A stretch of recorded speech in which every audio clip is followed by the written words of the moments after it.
The way we remember is through our actions. One remarkable organization reflects the unrelenting, helpful actions of committed, concerned, compassionate, caring individuals whose very motto is, "You can do something about the Holocaust." We dedicate the next portion of our program to the Mitzvah Project's efforts to provide life-saving aid to elderly and forgotten Holocaust survivors scattered throughout Eastern Europe. Ladies and gentlemen, the Survivor Mitzvah Project founder and recipient of the 2011 KCET Local Hero Award, Zane Busby.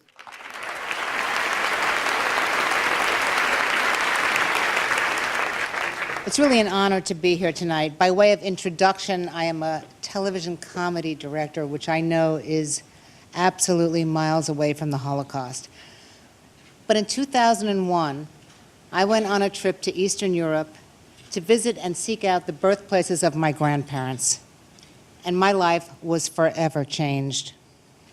I want to tell you a little bit about this story because it's my story, but it's a small part of a bigger story that we're all a part of. As we do every year, and for some people every day, we remember the 6 million Jewish lives that were lost and brutally murdered. We remember the millions of others who were killed during the darkest days of the 20th century. 6 million. 6 million. It's an impossible number to comprehend. It is so large a number that it is unimaginable. 6 million. But it's so important to remember these were 6 million individuals, individual lives with hopes and dreams for the future. 6 million people, poets, musicians, dancers, students and teachers, doctors and laborers and craftsmen, scholars, mothers and fathers, husbands and wives, sons and daughters, friends and relations and children. 6 million lives cut short. That anyone survived this slaughter is a miracle. We can only give them our thanks. Thank you for living. Thank you for surviving. Thank you for telling us about your experiences. Thank you for remembering so that future generations will never forget. For the people who survived, who still live in Eastern Europe, in what is known as the Bloodlands, the places where the killings took place, sadly, the world has truly forgotten about them. I never knew they existed, not until that trip I took in 2001. It was an incredible experience. When I arrived in Eastern Europe, the first thing that struck me was how close the war seemed in these strange lands. The buildings were in great disrepair. There were bullet holes on the facades.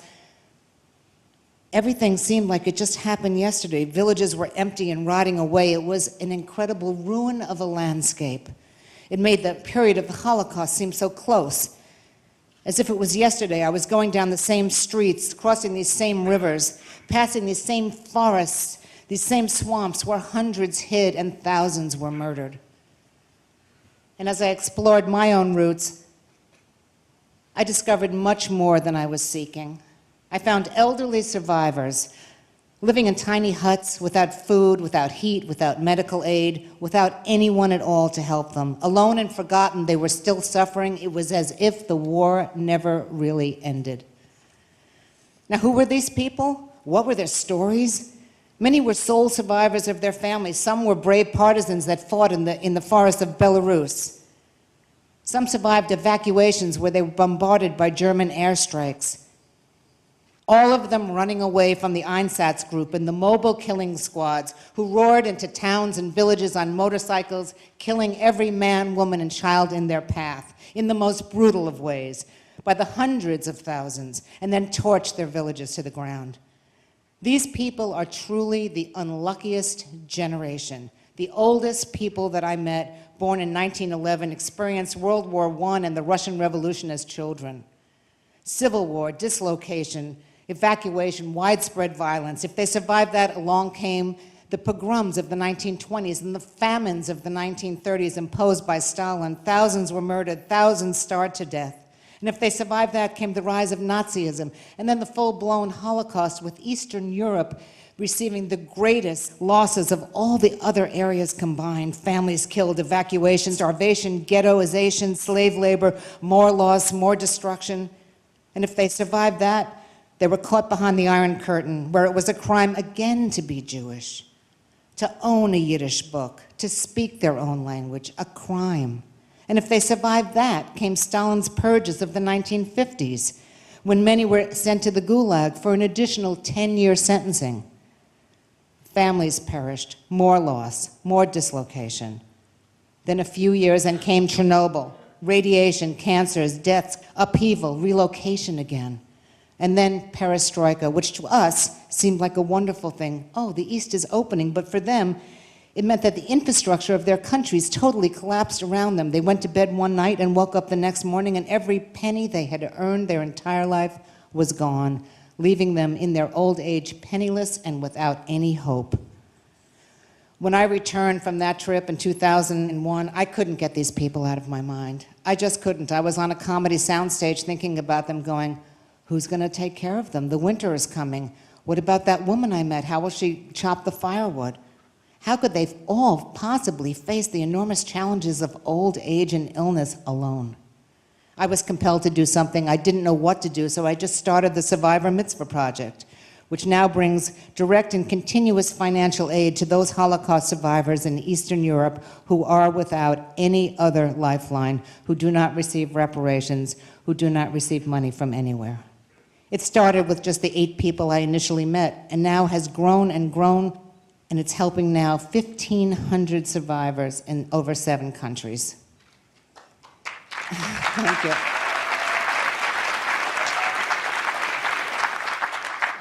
People sometimes ask me, why did these people stay there? Why didn't they leave?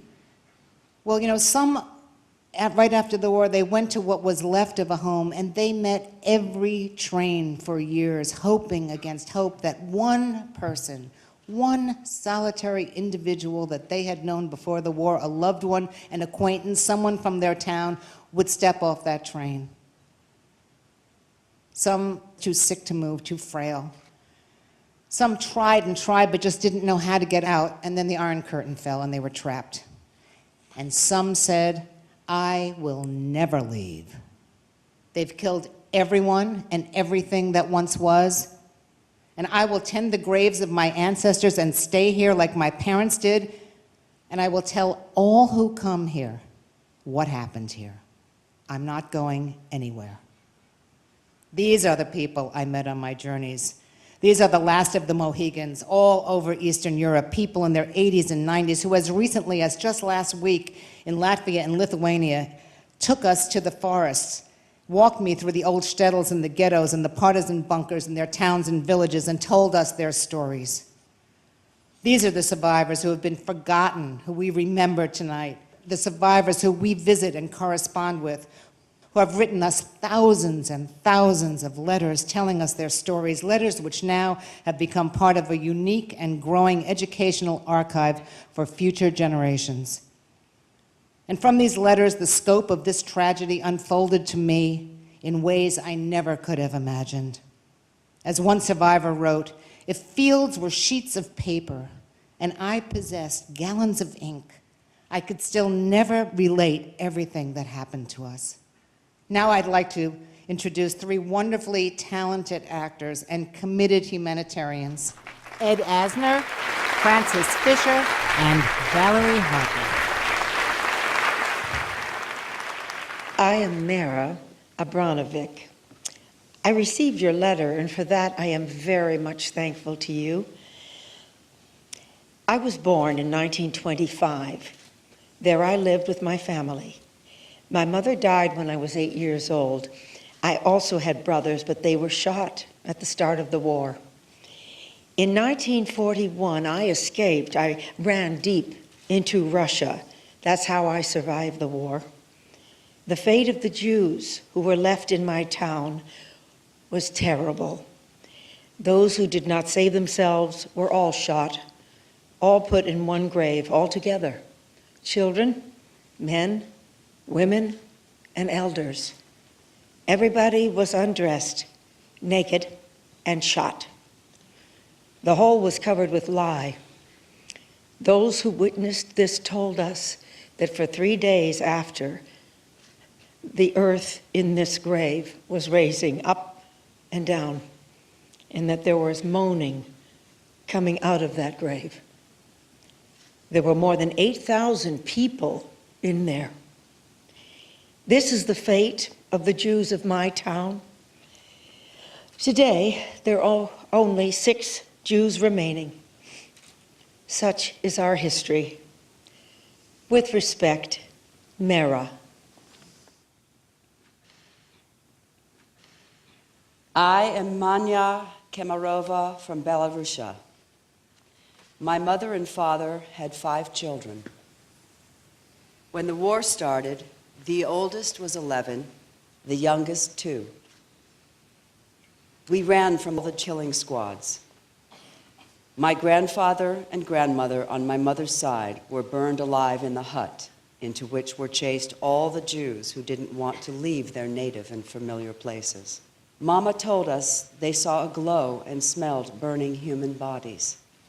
Among them were her parents, my grandfather and grandmother. We traveled for a very long time to the Saratov region. On the way, my oldest sister was lost. Our train had stopped at the station, and my sister ran to get some water. Suddenly, a bombardment began. The train immediately began to move, and my sister was left behind. There was no hope that she remained alive. We left convinced that one of my mother's children had already been taken by the war. We were already en route for 6 months. The train would move for an hour and stand for a week. On the opposite track, a military train was slowly passing in the other direction. The wagons were flashing by, and for some reason, Mama looked very attentively into the window of each one. A mother's heart. You can't fool it. And suddenly there was a childish cry, "Mama, Mama!" It was my sister, Fanya, calling out from the passing wagon. Soldiers' hands grabbed the child and practically threw her from the train. Soldiers had picked up my sister when she left the train 6 months before, and she had been traveling with them along the paths of war until her path crossed ours.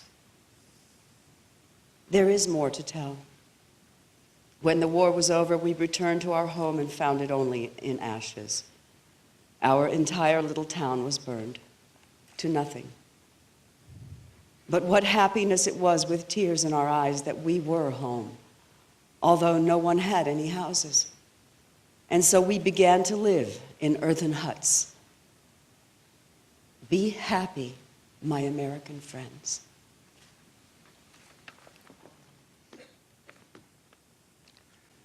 I am Yudel Lander from Kovno. Dear darling Zane and all kind American friends, thinking about you for long months, I wrote letters to you in my mind, but my health, heart, circulation, eyesight, hearing, depression prevented me from writing. Forgive me for this, don't be hurt. I keep all of your letters. I have never gotten such kind-hearted letters from anyone. Zane, darling, you are like my little sister. The Nazis left me lonely and wounded. I was the youngest in the family. They were all brutally murdered. My mother, with all the old ones, was buried alive. I will never forget and never forgive. They bombed my village, and on that first day of war, the 22nd of June, I lost my youth, my closest friends, my home. In your letter was a photo of all of you, my American friends. It became warm and joyful in my soul though it's snowing outside and not very warm in my room. Today it is over 70 years since I was wounded at the front and fell down into deep, cold snow and could only feel that my bleeding arm was not torn off. In your envelope, I found a check for $400, a great present from you, my American friends. Great thanks. The door to my flat is always open to you.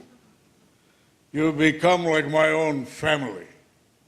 I await your letters as a gift from destiny. Thank you so much from my wounded soul, your Yehuda. A little about myself. I survived the Holocaust in the Vilna Ghetto. I was a member of an underground organization, then a fighter, in the Avengers, a partisan detachment of teenagers, where we fought the enemy and tried to protect the honor of our people. We are not sheep that go to be slaughtered. Today is very hard on my heart. It's over 70 years since the Vilna Ghetto was liquidated. That was the day when I saw my relatives, parents, and my sister for the last time. I was only 17. I ran to the woods, to the partisans' detachment, not knowing that it would be forever. I am the only one left in my big family. Today, as every day on Remembrance Day, I went to the pits in Ponary, the place where 100,000 people were killed, 70,000 Jews, young, old, children. We stood there by the pits and our hearts were torn into pieces, eyes full of tears. We sang the Jewish partisan song as we remembered our perished family members and those who survived and protected our people's honor with weapons in their hands. I am proud to have been among them. We didn't just die. We protected the honor of our people. Someone asked if I would see my family again, what would I say? I would tell them simply, I fought. I fought for you. I am asked if it's not difficult for me to go often to Ponary, to the killing fields. My answer is, those who lie there can't say anything. So this is my duty to them, to tell their story. There is a Yiddish saying, until my feet drag. And I remembered this at my age of 89. Till the last minute, this will be my credo. I hug you all. At my age, I have a right to do this. Kisses, gratitude for your warmth and attention, yours. And forgive me my letter, it is so sentimental. I just wanted to share my thoughts with you on this day. With love, Fania.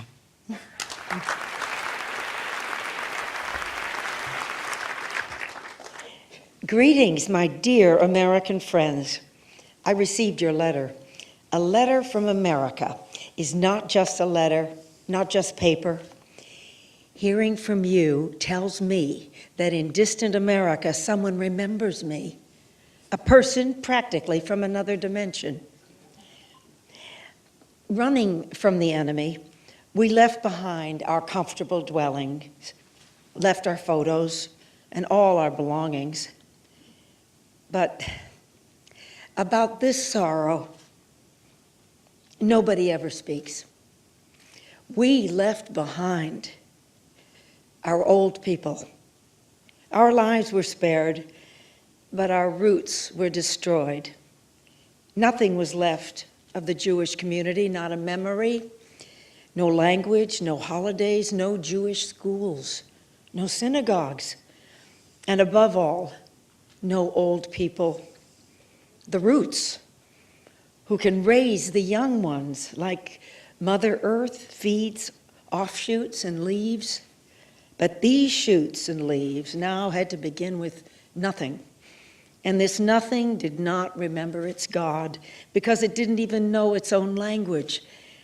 And so it did not even know how to pray. And there was no one to teach, no one to guide, nothing. And that is why this correspondence, our correspondence, is dear to me personally, my dear American friends. You are my roots. I save all the letters, and I have received many from you, and I often reread them. You see, from my past, I have only one thing, just one photograph of my grandfather and my grandmother on my father's side. This is all that remains for me of my life from before the war, although I don't know a thing about them, who they were, where they lived, what they did, how they laughed, and about what and whom they cried over. I will bring this conversation with you to a close. Be happy, my dear ones. Maria.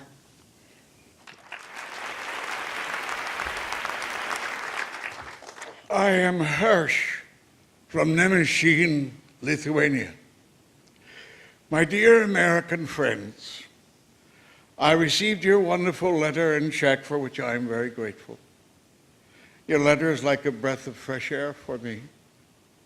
Other than you, no one writes to me. It is such a pleasure when somebody remembers you. Thinking about you each time, I am amazed that there are such wonderful people as you. I hold on only to this. In my long life, I have learned to understand that the most important thing in this world is goodness and compassion. In the most difficult days of life, you begin to understand a lot. A week before the war started, our family was arrested and sent to Siberia for 19 years. Our father was sent to a camp from where almost no one returned. Only at the end of the war did we find out that all of our relatives who had been left in Lithuania were murdered and buried in one common pit. A lot of time has passed since then. I worked a great deal, studied part-time, and didn't have time to think. Only when it appeared that I couldn't do anything else, I started thinking and got surprised how I had lived all my life as if with closed eyes. I looked but didn't see, didn't understand. After so many years, I still not forget how my mother was crying in 1945 when she found out that all of her family was murdered in 1941. She lost her parents, her two brothers, her sister, and all of their children. She remained the only survivor of the entire family. I was too young then and could not understand a lot. We had a lot of bad things in life. Everything has passed now. Most of all, I regret that when it was time for it, I did not devote enough attention and tenderness to my mother.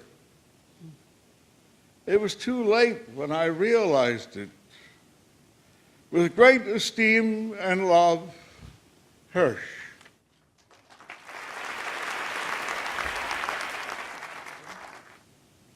I am Dovka Jonas.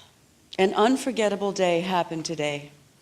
I traveled to my town of Zhezhmir, where I was born. But how painful it has been. I have lost everything here. Everything was wiped out. Every trace that once was. I get a shiver in every part of my body. It hurts my weak heart. The murderers converted my happy Jewish town into a mass grave. Everything stands before my eyes as if it happened yesterday. I knew all of the inhabitants. It is over 70 years since everyone was killed. How immeasurable is our tragedy? I can't forget even 1 minute. I only think about the misfortunes. Our murdering neighbors were happy to kill half of all living Jews. I ran because my heart propelled me. Run, run fast. And I am the only one who survives today. On me lays the duty to remember everyone. I am 99 years old and weak. How much longer will I live? Soon, who will mourn? I curse the day I was born into such an era of sorrow. I wish everyone good health. There should be peace in our land. Your wishful friend, Dobka.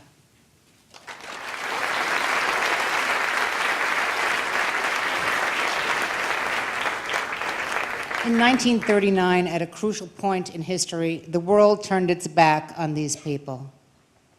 Today, we are once again at a crucial point in history, a tipping point in history. And today, once again, we are asked what we stand for and who we stand with. Today, as we remember the 6 million individuals, let us also remember their family members who have no one to care for them, their children, their brothers and sisters, their husbands and wives, their nieces and nephews.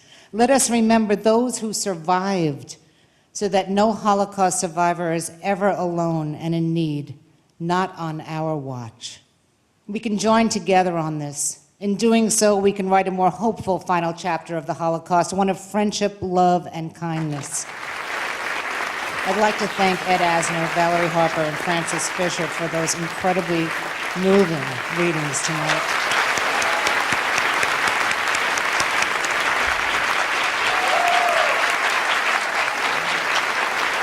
Thank you so much, and good night.